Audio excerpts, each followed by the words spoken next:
CRPF জওয়ানের নাম বাদ, supplementary তালিকায় বাদ নজরুল ইসলাম। বোলপুরের গুরুপল্লীতে তিনি থাকেন। ঠিক কি কারণে, কোন গ্রাউন্ডে নাম বাদ, কি অভিযোগ? সুপ্রতিম প্রতিনিধি আমাদের সঙ্গে রয়েছেন। সুপ্রতিম। হ্যাঁ, একদমই। দেখো, সেটা হচ্ছে যে বীরভূমের সিউড়ি মহকুমা এলাকার যে মনশঙ্কা গ্রামে যে অনন্তপুর গ্রাম রয়েছে, সেখানে কিন্তু একজন সিআরপিএফ জওয়ান বা সেখানকার ভোটার, এবং বর্তমানে সে ছত্তিশগড়ে পোস্টিং থাকলেও ভোটের কাজে সে মালদায় রয়েছে। কিন্তু এসআইআর এর যে তালিকা বেরিয়েছে গতকাল, তাতে কিন্তু দেখা যাচ্ছে যে তারই কিন্তু নাম ডিলিট হয়ে গেছে এবং তার নাম বাদ।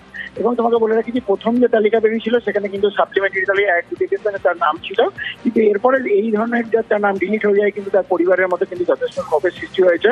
কারণ সে প্রত্যেকবার ভোট দেয়, প্রায় 30 থেকে 35 বছর সে চাকরিরত এবং সিআরপিএফ জওয়ান, কেন্দ্রীয় সরকারের একজন কর্মী। তার এই নাম বাদ যায়, কিন্তু অবিলম্বে কিন্তু তার এই নাম যাতে ফিরিয়ে আনা যায়, সেটার জন্য তারা ইতিমধ্যেই চাইছেন যে সরকারিভাবে হস্তক্ষেপ হোক। বেশ। সাত ভাইয়ের মধ্যে ও আর্মিতে চাকরি করে, সিআরপিএফ চাকরি করছে, অথচ ওর নামটাই বাদ গেছে। আমাদের সবাই নাম চলে এসেছে, তো ওর নামটা বাদ দেওয়ার কোনো কারণই নেই, যেহেতু ওটা চাকরি করছে, সরকারের চাকরি করছে। হ্যাঁ, অথচ ওর নামটা বাদ দিয়েছে।